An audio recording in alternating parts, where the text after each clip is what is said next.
Hi everybody, welcome to Outdoor Gear Repair. Today we're going to take a look at how to fix some heat welds. Sometimes you think you're doing the laundry and everything's going to go fine, but you accidentally throw your rain shell jacket into the dryer with the rest of your clothes, which you didn't intend to do, but it happens.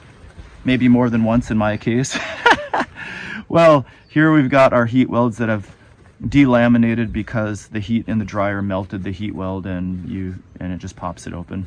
And this is all over the jacket, like there, here, and several more on the back. We're going to show you how to take care of that today because it's not the hardest fix, it's just an unfortunate thing that happens. So here we go. First thing that you're going to need is you're going to need an iron. Put it on low heat though. You don't want to put it on high heat. You want it on low heat so then you can just soften the material before you fix it. The material right now is a little bit rigid. It's a little crusty, I'd say. So let's go ahead and soften that back up today. If you put it on high heat, what you'll do is you'll actually start disfiguring the material and making it like weird looking smooth. So you don't want to do that. Just enough to heat it up to soften it. There we go. Ooh, now it's very soft and supple again. Second thing you'll need is a little bit of seam grip with WP. That means waterproofing. This is made by Gear Aid.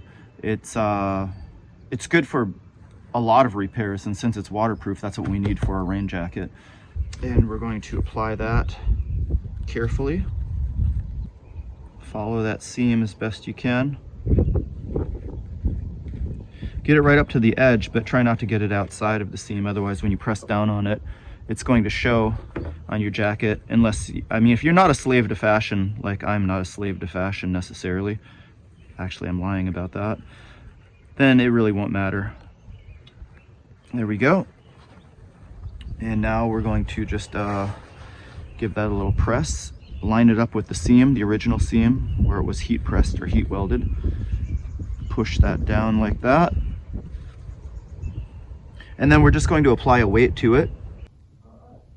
Okay, we've got it weighted down here with some books. We're going to leave that there for, I don't know, a good 6 to 8 hours, and then we'll come back to it. Your seam really should be cured for 24 to 48 hours, though. That will give it enough time to really adhere. All right, let's see if this worked, the moment of truth.